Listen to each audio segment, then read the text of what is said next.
NBA season, every shot you take with Fanatics Sportsbook puts points on the board. Earn up to 10% fan cash on your bets, win or lose. So even if your bet misses, you're still scoring fan cash.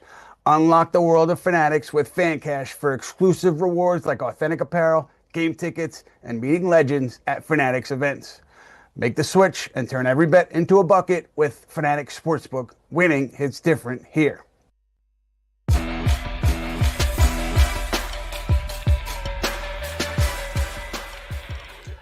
Welcome to the Putback here on SNY.TV. I'm Ian Begley, SNY's NBA insider, and I'm joined by two great guests today. On this show, we're going to break things down, Knicks and around the NBA. Putback presented by Fanatics Sportsbook. Guys, we have Barbara Barker here today, senior writer at Newsday, spends a lot of time around this Knicks team, has spent a lot of time around the Knicks throughout her career.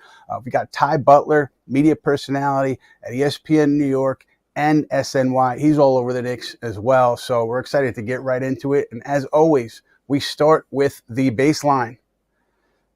Knicks winning their first road game in Dallas, and it was a tight one. It was an ugly one, but they came away with the win.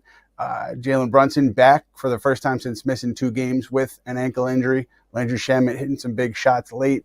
Knicks missing free throws, benefiting from a late call. Ty, when you watched that game, what was your biggest takeaway? My biggest takeaway is that if things go the other way, we are having a completely different conversation today. And I understand that we got to preface everything with it's still early. But guys, if the Knicks go into Dallas, a Dallas team that has 4 wins on the season, 3 of those wins coming against teams below 500, with no Kyrie, no Anthony Davis, no Cooper Flag, and they still somehow lose and they're winless on the road, then I don't think there's a such thing as an overreaction because of how that game played out and because of what the expectations are for this team. Fans wake up today saying, thank God we won it. But, I mean, when you are expected to win the Eastern Conference, when you are a team that people want to see contend for a championship, that is a loss you cannot have on your resume. So for the Knicks, important, significant win last night just because of the ramifications of that would have just been awful. Like Brown said afterward, sometimes you have to win ugly. Barbara, is there anything to a win like that kind of being a little more meaningful than just one win for an NBA team at this point in the season? Or is it too early to make too much of these wins and losses? I wouldn't get too excited about that win. I agree with Ty. First of all, my first reaction is I'm glad I wasn't writing live and it was Steve Popper, not me. I mean, that game at the end was terrible.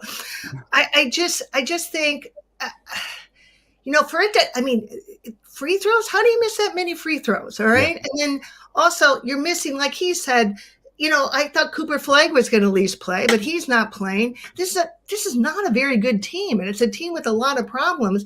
And the Knicks are supposed to be contending. If they had lost that game, I mean, now you can write off one loss, but I right now I think the Knicks, they're going into Orlando. I'm nervous about the whole thing right now. Yeah, it's interesting, and the 3-point defense has been an early issue, and it reared its ugly head against Dallas. If you're a Knicks fan watching that game, you're probably pulling your hair out of your head a little bit because Dallas able to penetrate and get open looks and get quality looks, and that's been the case more often than not with this Knicks defense. And so, Ty, I mean, based on what you've seen so far and your expectations were coming into the season, you think this team can get to where you expect them to go? Absolutely, because as bad as a loss would have been, they still win the game. And you saw Brunson come back, and it's like Brunson leads the league in injuries that you think are going to be significant, only for him to just bounce back, and it's like nothing ever happened. And last night he was critical. Towns, I thought, was a little bit unsure of himself offensively, but he still, had an impact on the game, giving you rebounds.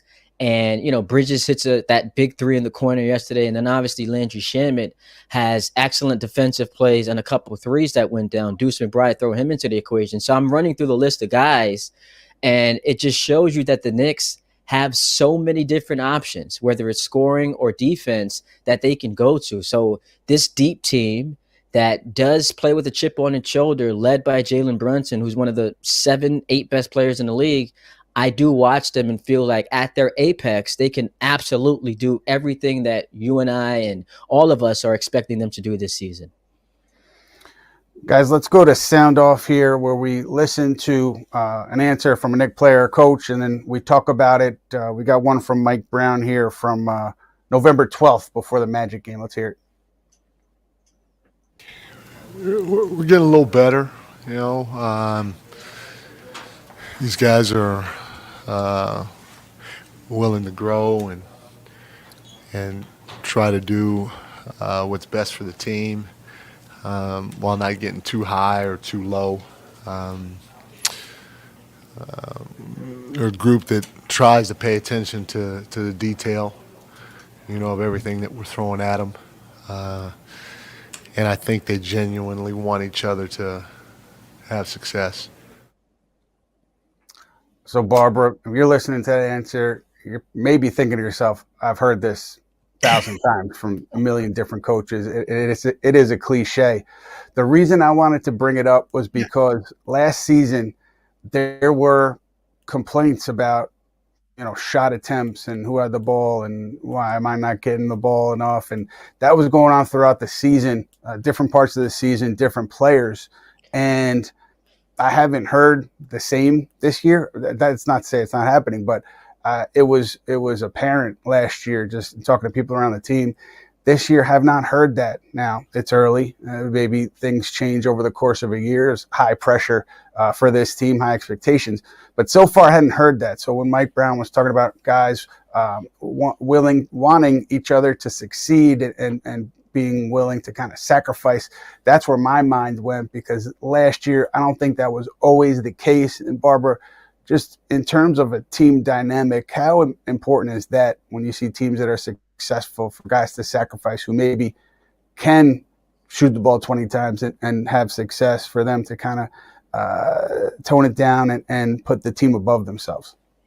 Well, I think one reason this now, it's different people sacrificing every night, where last year it was pretty much the same two people that were getting to score, or everything ran through Jalen, right? So now you have different people getting a chance. I think you're more willing to sacrifice if you know at some time you're going to get the turn, and it's not always going to be somebody else that's, I mean, even, it just alternates players. I mean, even guys, look at Landry Shamet. He barely made this team, right? He's had like two pretty exciting moments. I mean, I think everybody is getting a chance. The deeper rotation seems to work well with this group. I mean, I would like to see a game where both, I mean, there have been some, but both, a really important game where both Kat and Jalen have really good games. But I think right now you're not hearing a whole lot of complaining. And I agree with you that, but part of it is he gives a lot of people a chance. And I think he is very communicative. But just going deep in the rotation makes a big difference. Right. And Ty, your thoughts on that rotation? It's been different. There's been injuries. But Mike Brown, in general, your thoughts on that rotation?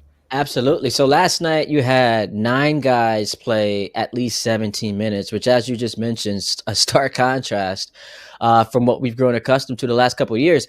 And while people mainly focus on the fact that it allows your starters to maintain freshness over 82 and then 4 playoff rounds, I think another significant part about that is it instills confidence in those role players, because, Barbara just mentioned Shamet comes in. He barely made the team, and last night he's got the biggest shots. He's got the biggest defensive play. So once you show that you're depending on these guys and you're not just thrusting them into a do or die playoff game situation, which is a little bit unfair to expect them to do much of anything, it just brings synergy and camaraderie to a team that is expected to contend. And the fact that they're so low that they have enough depth, Mike Brown has afforded the luxury to be able to do that. Barbara, one part of this rotation, Mitchell Robinson, he's been in, he's been out, but when he's been on the floor, he's made an impact. Almost every minute he's on the floor. What do you like? The Knicks plan, obviously, is to hopefully have him healthy for the playoffs, and they're going to rest him when he's healthy sometimes throughout this regular season. How do you view that? Do you view that as something that's could be a roadblock for the Knicks, a team that's getting used to one another and trying to gain a rhythm together, or is that overblown? I mean, it might be overblown given that when he came back after not playing a lot last year, right? I mean, when he's been back in, I think when he's in, he's impactful. So you got to decide, when do you want him in? When do you want him to be impactful? I mean, it is hard. I mean, there doesn't, I guess, they back-to-backs, but then the lack of information that the Knicks give you about availability is very difficult. But I mean, we'll see if it works. I mean, I do want to say one thing. A lot of stuff is written about how he's resting starters and resting starters. But I would like to see how many times in the faster offense the starters run up and down the court, because they are running more than they're used to. Yeah, there's definitely that. Your thoughts on Mitch, Ty, so far, and the general plan with him? So I want to hit basically on what she just said at the end there. Now, ideally, and we all would agree with this, it's almost like Giancarlo Stanton with the Yankees. You care less about their availability during the regular season because you're prioritizing the biggest games of the year, the postseason, and you know that these guys can be series changers, as we've seen with Mitchell Robinson. But a lot of the thought coming into the year for the Knicks was like this emphasis on tempo and pace.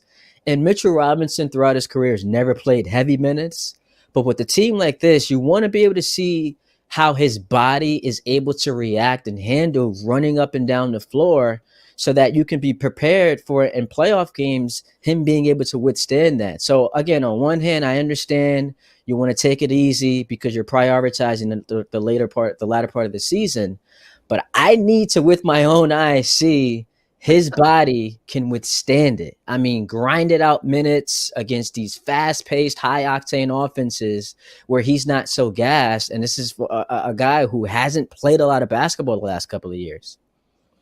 Yeah, the conditioning is certainly something that he knows he needs to work on and is not where it would be ideally. But look, based on what they're going to do with him, I don't know if it's ever going to get to 100%. And also, how many minutes is he going to be out there for come playoff time? Is it going to be 20? Is it going to be 25? So just something to keep an eye on. And to me, Barbara, Mikal Bridges just looks like a different player. And when even in the locker room talking to him, sounds like a different player.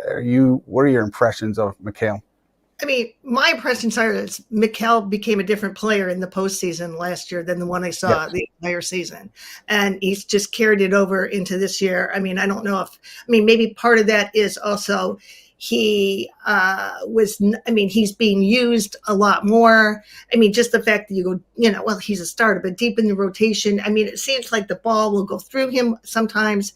So I just think he's more, I'm not saying the guy's wasn't confident, because you obviously are not a star of that caliber and not being confident, but I think he's more confident about his relationship with his coach. Such a good point about the postseason. Just talking to people around the team at that time, there was a noticeable shift for Bridges, and it was just he'll do anything that it took to win, and you saw that on the floor. And it wasn't about anything besides that. I'm not saying that he was consumed with himself in the regular season, but there were ups and downs in the regular season. In the playoffs, just that there was. The shift in mindset was noted for Bridges, and seems like that has carried over. When you look at Josh Hart's role here, obviously fluctuating with injuries and all that, but he's coming off the bench, Ty, and he started for a team that won 50 games in the regular season last year. That's a big adjustment. What do you think of what you've seen from him? Can he make that adjustment? Yeah, so he started 50 games last year, but remember, his initial role when the Knicks traded for him wasn't to be a starter, and he got there because of circumstance, and obviously he elevated his level of play to a point where he outplayed whatever his initial role was. So as far as Josh Hart's concerned, I feel a lot better about him coming off the bench, and we saw it in the playoffs last year. He's going to be that do-it-all guy. Here's what I will say.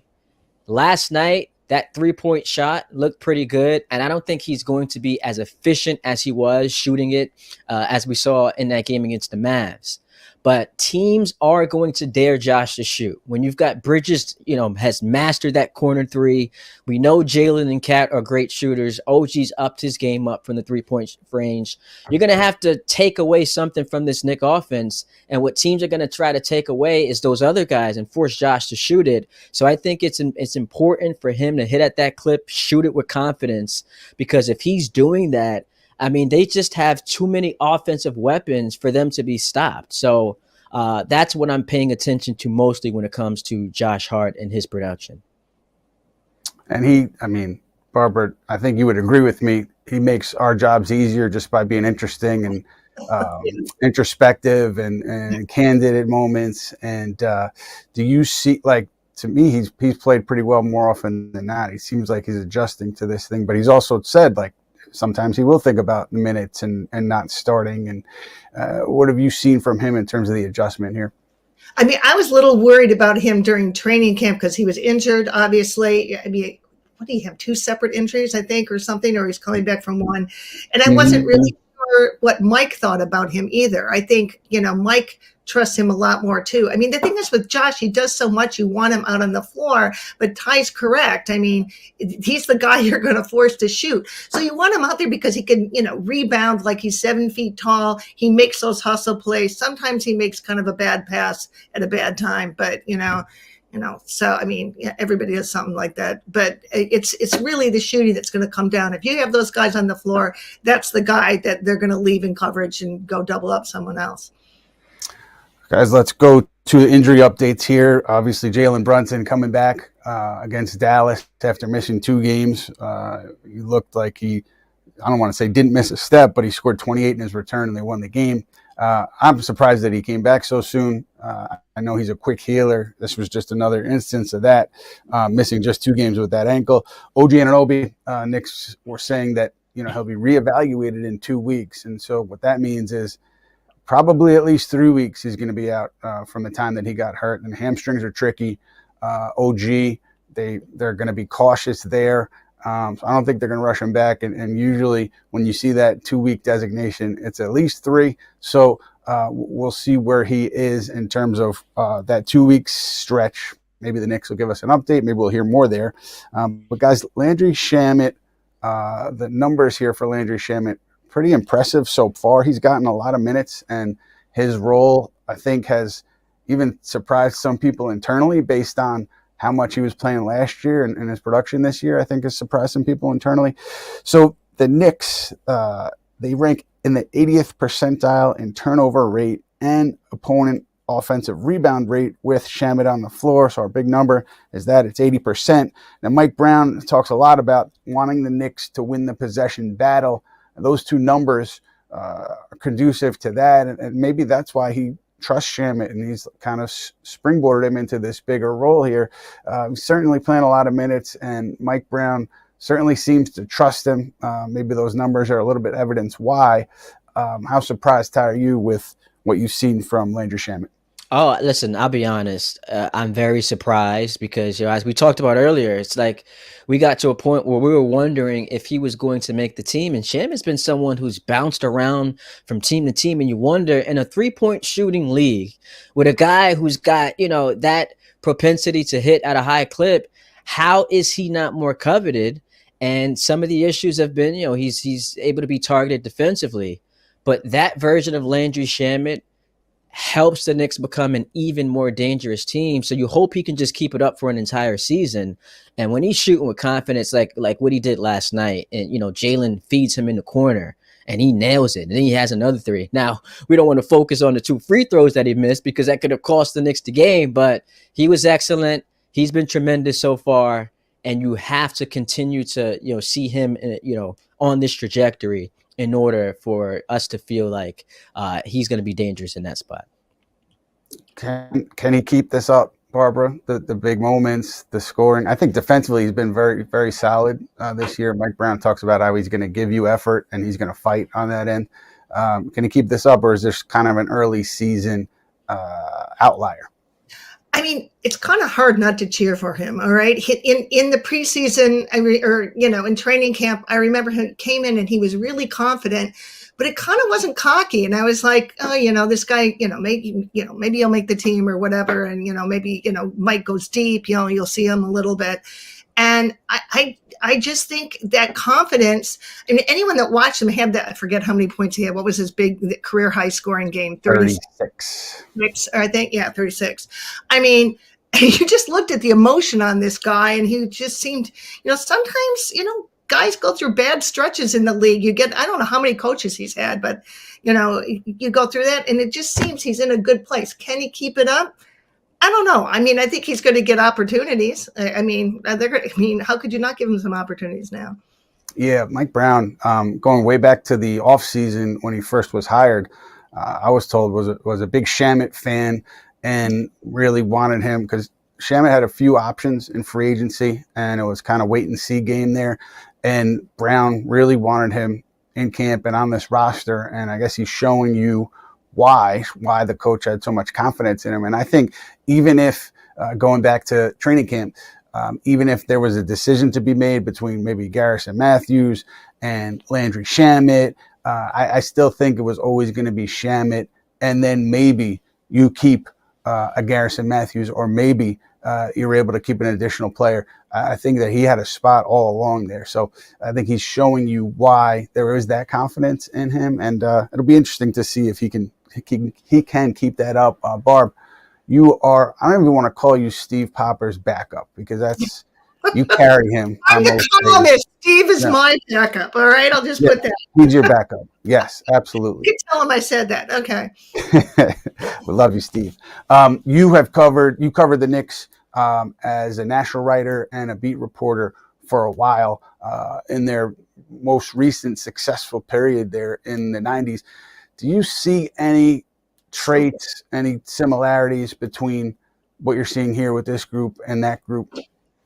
Well, Brunson would have fit perfectly on that team. All right. I mean, his dad was on some of those teams, didn't play really, but he was on those teams. But he has that mentality. He played a little bit. Rick played a little bit. I should add that. But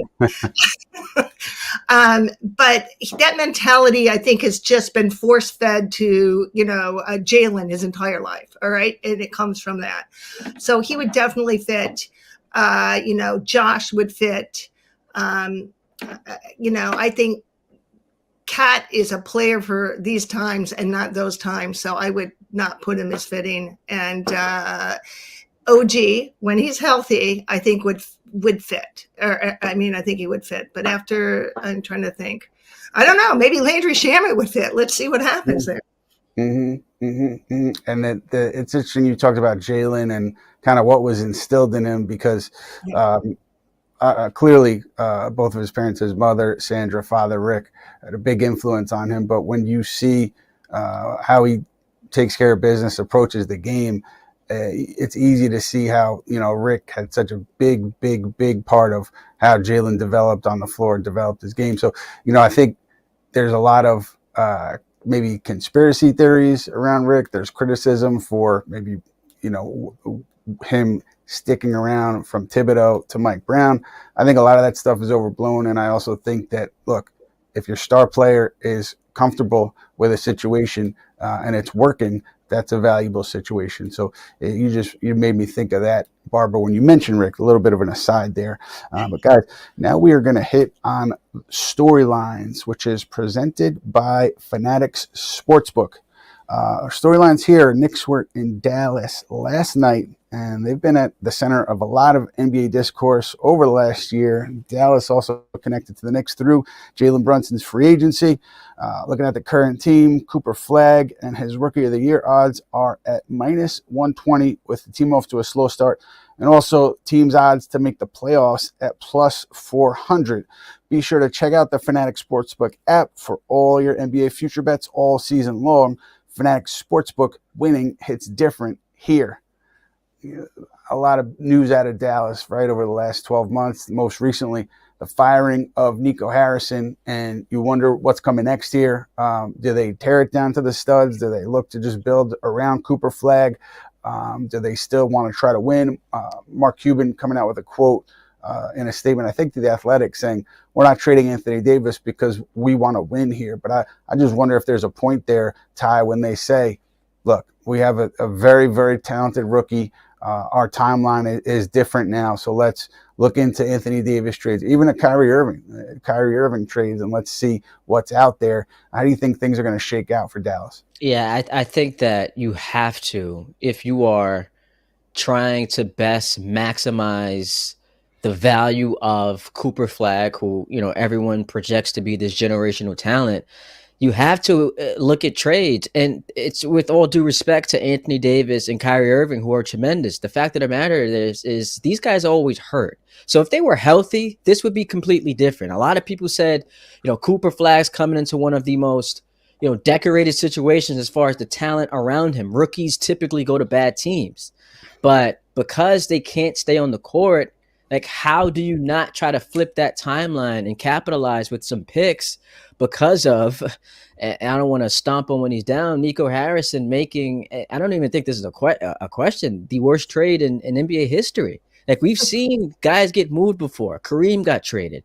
Shaq got traded, right? Like, Kevin Durant got traded. So we've seen all-time players get dealt before, but nothing to this magnitude. So the best way to, try to regroup and gather yourself is to explore some trade opportunities for your two best players, not named Cooper Flag. Yeah, it's just fascinating. The Knicks ties to Dallas, they're endless. It seems like Knicks signing Jalen Brunson in free agency, getting dinged, I think, a second-round pick for tampering in that free agency. Mark Cuban had a lot of things to say about how that went down and what happened and didn't happen, but clearly that impacted the franchise in a big way, and now you can't understate the importance of that Luka trade. I will say this, though. Before we fully judge the trade, doesn't Luka have to win with the Lakers? I mean, the trade as it is a horrendous trade, but the Lakers also have to win some games, win a title before you can say, wow, this is a horrendous, worst trade in NBA history. I bring that up because we haven't seen it yet. Luka looks great. It'll probably happen, but still has to happen before you start to talk about, how bad the trade is. And Barbara, when you look at the Jason Kidd situation from the summer, Knicks wanted him. I think he would have been there. If there was a list, he was probably number one on the list for a while in terms of that head coaching search. He's staying in Dallas. I could see him maybe getting a front office title now with that being open. But if Kidd were here, not here, but if they got Kidd, how do you think the team would be today? I mean, I think he's a really, really good coach. I mean, I covered him as a player, and he was like an unbelievable point guard, and he always had that mentality. And I know he said he had no interest in coming here. Didn't he say that yesterday? Mm-hmm. I'm not sure I buy into that. I don't buy it, but that's okay. Yeah. So I mean, I think he would have come here. I think he likes New York. I think he knows, what kind of place this is, and I think he would have come here. But now he's got something different going on, and them getting Cooper Flag probably makes a big difference, right? So I mean, yeah. How do I think he would have done here? I mean, it wouldn't have been the same type of team, but they're a team that would have played incredibly hard. I mean, he's kind of a, he's a good coach. He's a really good coach. Yeah, very good coach. And then, Ty, the natural question there is, what do you think of Mike Brown so far? How has he done? I think it's too soon to tell. It just like holistically, like a lot of people are arriving at a conclusion after they had lost that Bulls game, which was ridiculous. But so far, he's doing exactly what everyone wanted Tibbs to do. And I don't want everything to become a referendum of Tibbs, who coached the Knicks to their most successful season in a quarter century. But he's playing the bench more, and he's got buy-in. We talked about this earlier. Mikal Bridges and his attitude and his confidence. Now, $150 million extra will do something to your confidence and elevate that. But another thing is him understanding his role within this offense, where he just looks more comfortable. And some of that, yes, can be pointed to when you come up with game-sealing plays against the Celtics to help win your team playoff games. That's going to help elevate you. But I think Mike Brown understands It's not about the 5 first-round picks or the massive contract extension. This dude played in an NBA Finals. He has the experience. He's got a clutch gene. So if I can help maximize him, that'll be best for the team. And so far, he's done that. In addition to, OG prior to the injury, he was great. And of course, the team offensively looks incredible. Yeah. No, I think what you're looking, or what I'm looking at the very least, is the 3-point defense. Can that change? Can that be cleaned up over time? Maybe it can't. Maybe it's just a personnel thing, and that's who this Knicks team is. But Mike Brown, too, what has stood out to me is he'll hold himself accountable in these post-game press conferences where he'll say, a couple games ago, he said, I shouldn't have challenged the call there in the first half, or I've got to be better with the rotations, and I've got to be better with the way I use player X. And I just wonder how that hits the locker room. Maybe they don't care. Maybe the players don't care. But I think there's something to be said for a coach owning up to his mistakes on a nightly basis in a sport where, in a city where we're gonna hyper analyze each player's performance, and the coach coming out and getting ahead of things like that. I haven't seen that before, Barbara, and I've been around a lot of coaches, but he seems to be pretty open in a self-critique there after every game. Yeah, he is pretty open. I mean, obviously helps reporters a lot because it gives them some information to work with. And I mean, Tibbs was a different kind of guy, and maybe he felt he had to be a different kind of guy. I've known him for a long time. I knew when he was an assistant coach, and he's not a guy that just shuts people down with questions. So, I mean, that wasn't then. So I think it's, he felt he had to be a certain way as the head coach of the Knicks, and Mike feels a different way. And that helps us, but I think maybe it also helps the players. Well, I don't know if that's true because it depends how much of the players didn't know Tibbs' thinking. It really doesn't matter what someone says in a press conference if they're saying the right thing to the players. I mean, the press conference is for us. If you're, say if Tibbs was meeting with players and saying the right thing, that's a different thing. If he keeps, a coach that keeps you guessing, sometimes that creative tension is good on teams. I mean, I think Riley did that sometimes. I'm that old, yes. So, I mean, but I wasn't a beat writer then, but it's sometimes good, but generally with these players, this day and age, people want information and they like people who are honest with them. I think, and I can't say that Tibbs wasn't honest with people, but I can say that it seems Mike is pretty honest with people. Yeah. It's so far, I think it's gone as well as you could hope. I think if you're the Knicks, given what the team has shown, particularly that home stretch and the injuries, and it's been a soft schedule. It hasn't been a tough schedule. They will get tested, obviously, over the course of the regular season, but for them to be looking as competent as they have been at this point in the year, I think it's what you wanted when you made that move. And guys, I'm going to hit on a couple quick storylines around the league. I'm looking at Atlanta right now because Trae Young, he's out. He's going to be out for a couple more weeks, I believe. And you look at this stretch with the Hawks without Trae Young, they didn't extend him before the season. That max extension is a big number. And I just wonder if the way they play now with Trae Young out, you have to think it informs the Hawks' thinking in terms of what to do with Trae Young long term. Do you sign him? Do you trade him? If you see this team kind of really, really effective without its point guard and its best player on the floor, and you see areas where maybe you can build off of that, I think the Hawks would be more likely to move off of Trae Young. And I think that's what you're kind of looking at with this stretch here. I believe they're 7-3 so far without Trae. Some easy games that they have played, but I have to think that's at least part of the conversation down in Atlanta as they look at this stretch without Trae Young. Another note, New Orleans, Willie Green getting let go, James Borrego, who really advanced far in the Knicks coaching search in their interview process. And I think you can call him a finalist. And I think he'll get every opportunity to earn that job in New Orleans as the interim head coach. But I do think ultimately they'll end up doing a wider search. And I do know that Kevin Ollie, former Nets coach, former UConn coach, is going to get consideration for the job once they do open it up after the season. But Borrego, let's say they turn things around, they go crazy, they start winning a ton of games. maybe it is his job, but I do think that the thinking now is to open it up for a bigger search. So we'll see what happens there, guys. We're going to shift to a segment we call the Talkback, where we invite my friend and yours, Matt Spenley, the Big Spend. He's relaying some questions from the audience to us. Matt, what do you have today? What's up, guys? Ian, I want to hit you right back on something that you talked about earlier, is the Knicks three-point defense. So they're 29th in the league in opposing three-point percentage. They were 26th last season.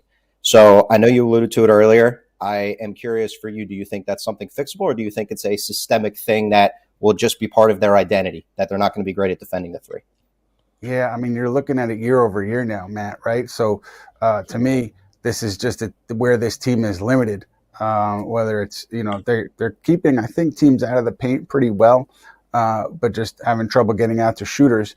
And when you have this big of a sample size, when you're talking about a full season last year, and now you're seeing the same thing again, maybe it is just limited by personnel. When you have a Mikal Bridges and an OG Anunoby healthy, you would think that lends itself to getting out to the line, or their teammates being able to get out to the line. Hasn't happened, and it's something that could be an Achilles heel for this group. And being without a guy like OG obviously has an impact there. Barb, for you, I'm curious, do you feel the same as Ian on that when it comes to the Knicks three-point defense and the rest of the season here? I do. What is the difference when Mitch is playing and when he's not playing? I mean, their defense, I don't know. I don't have those stats, but I would like to know, because I think that kind of changes what goes on there. But, I don't think it's going to be something that they are really good at. Totally fair. Ty, I want to come to you with something a little different, just about the East. Our guy, Bahamas Art, says, Detroit and Toronto were not a lot of big on cards going into the year. Do you see them as legit? So when we're talking about the big picture of the Eastern Conference, obviously the Pistons have been scorching hot, and the Raptors are a surprise team that's been atop the conference, with a couple former Knicks friends, RJ Barrett and Emmanuel quickly there. So when you're looking at the Pistons and the Raptors, how do you see that? And just for reference, the Knicks play the Raptors at home on November 30th, so that one's coming up. They don't play Detroit until the turn of the calendar on January 5th in Detroit. Yeah, and I mean, the Pistons have been excellent. Wait until Jaden Ivey comes back. He's just going to add another boost to them. Do I see them as legit? Absolutely. And if you're a Knicks fan, history tells you cannot underestimate any team, because did anyone have the Pacers beating the Knicks in the playoffs back-to-back years? No. Did anyone 3 years ago have Miami beating the Knicks in the playoffs? No. Did anyone have the Hawks? We just talked about Trae Young beating the Knicks in the playoffs. So as far as, what history says, you cannot underestimate any of these teams. But if the question is, who do I feel is the biggest threat to the Knicks, it still has to be Cleveland. We've yet to see Darius Garland return. Max Strus also on his way back. DeAndre Hunter got hurt in the playoffs. So with that team having the depth that they have, and then, you just watch Donovan Mitchell in that fourth quarter last night and a loss to the Rockets go off, I still think that while Detroit and Toronto are legit, the Knicks' biggest threat still is the Cleveland Cavaliers. And Ty, you mentioned before, going into the year, I think the expectations are the Knicks should be representing the Eastern Conference in the finals, right? Ian, we've talked about it all year on the show. Expectations under Mike Brown will be that. So Ian, for you to close out here, when we're looking at the East, you look at those two teams, where do you think the Knicks stand? It's 15 games in. We're going to be having a different conversation when it's February, March, when we're talking about potential playoff matchups. But what you've seen from the early stages, where do you think the Knicks fit in the East? And are you surprised to see any of those other teams up there near the top? Yeah, so I'm not going to put a ton of stock into where we are in the year yet and what we've seen, but I still think that it's New York and Cleveland, and then Detroit maybe a peg below there. But Kate Cunningham is a fantastic player, and you talk about, they're not going to be East. It's not going to be an East-West All-Star game, but if it was, would he be the guy in the East? Because he's been so good. The team has been so good, and they're going to be there. I don't think any Knicks fan came into the year thinking they weren't going to be there. But I do still think that over the course of 82 games, then over the course of a playoff series, it is the Knicks and the Cavs, and it's everybody else. Toronto, it's great to see how they're playing, getting out in transition. Emmanuel quickly, RJ Barrett quickly in particular, playing really well. I'm just not sure if that can last. I think that might be something where it's a good early season story, but they start to regress to the mean over time. And like I said, we'll see. It's a long season, but We always have our takeaways. So that's what I got. Thanks, guys. Thank you, Mr. Spenley. Guys, quick look ahead. Knicks at Orlando on Saturday. And then I believe they are coming home to face the Nets. So next two games there. And when you look at that Magic team underperforming early on, we kind of hit on it earlier, but then that Magic team in the East, Ty, do you think they figure it out and they start to become a threat the way that they hope they would be when they traded for Desmond Bane? Yeah, I was just going to say the Bane addition just caught me by surprise, but he's added a lot to a team that was offensively challenged, great defensively. Banchero's now out with the injury. Yeah, I think that Orlando is, and we saw them beat the Knicks, right? They beat them, what was it, by 17 points.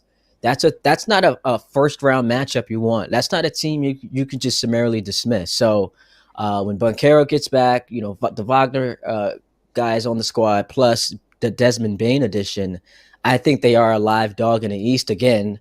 The Knicks are still better, but you don't want to dismiss any of those teams because we've seen them do it, and they have the capability, they have the infrastructure to get it done. Bob, before we get out of here, I want to know what's one of your big X factors, big swings for the Knicks in terms of if it goes well, it's really important. They're going to do well. If it doesn't go well, things could go sideways. Is there a player? Is there an area of play? What do you see? I think the biggest thing is health. I mean, right now they're running up and down more than usual, even though he's going deep. I mean, how long? I think OG is going to be out at least 4 weeks because you know how the Knicks are. They say 2 weeks, and then you'll get a thing. They'll say be reevaluated again in 2 weeks, right? So, I mean, the hamstrings are really, really tricky. I would, at this point, take my time with that. Let's get the hamstring, flow. Do you remember? Last year in the playoffs, he came back for a game and then he had to leave right away. So, I think that you really have to pay attention to that. I would say injuries are really going to be the number one thing. Maybe get a little better on defense. But I think that I like when Mike's offense is operating, it is like really fun to watch in a way that the Knicks have rarely been fun to watch over the course of years. I mean, that kind of offense. Yeah, I mean, you mentioned everybody's kind of engaged with the ball moving. Ty, what about you? X factor, what's your swing factor? Yeah, so that defensive stat that we heard earlier, what are they, 28th, 29th in 3-point defense? Here's the thing. I think because of their personnel, there's a ceiling to how good their defense can be. We know Bridges and OG and even Mitchell Robinson are all awesome. Those are 3 guys, and there are 5 players on the court. As great as Towns and Brunson are offensively, we know they are going to get attacked. We saw it over and over in that Pacers series and to an extent in the Celtics series when they weren't jacking up threes. So I think there's a clear ceiling to how good this defense can be, which means that offense better be explosive. And I think it can be. So that's what I'm paying attention to the rest of this year. Well, there you go. No ceiling for you two. Ty, excellent on ESPN New York and SNY. Barbara, excellent coverage. Newsday. Be sure to check her work out there. And really appreciate you guys for joining us today. Thank you for your time. And to the audience, thanks for tuning in to this episode of the Putback here, presented by Fanatics Sportsbook. We'll be back next week with a Thanksgiving mailbag for Thanksgiving week. So keep those questions coming. We'll keep answering them. We'll see you guys soon. Thanks, Ian.